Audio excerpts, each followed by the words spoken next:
ఒప్పందంలో మేము స్వేచ్ఛను మా స్వతంత్రతను కోల్పోయినామని చెప్పి సెప్టెంబర్ 24 తారీఖున జరిగిన పూనా ఒడంబడిక రోజు నిరసన జరుగుతుంటాయి.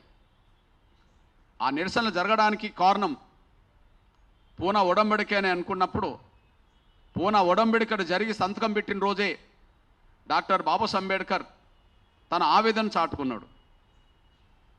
పూనా ఒడంబడిక అమలు జరిగిన రోజే పూనా ఒడంబడిక జరిగిన రోజే డాక్టర్ బాబాసాహెబ్ అంబేద్కర్ చాటుకున్నాడు. ఆయన ఒక మాట అన్నాడు, టెంకాయలో ఉండబడే గుజ్జును గాంధీ తీసుకొని మాకు ఉట్టి చిప్ప మాకిచ్చిండు అని చెప్పి ఆ ఒడంబడికను విశ్లేషించాడు. అంటే కమ్యూనల్ అవార్డును వదులుకోవడం ద్వారా, కమ్యూనల్ అవార్డును వదులుకోమని చెప్పి గాంధీ ఒత్తిడి పెట్టడం ద్వారా, నేను కమ్యూనల్ అవార్డును వదులుకోవడం వల్ల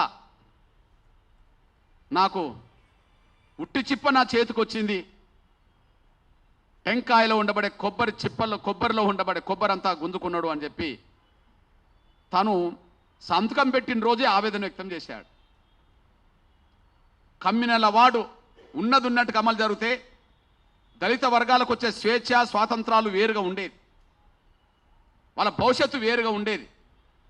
ఆ స్వేచ్ఛ స్వతంత్రాలు భవిష్యత్తును పూనా ఒడంబడిక కానీయలేకుండా పోయిందనే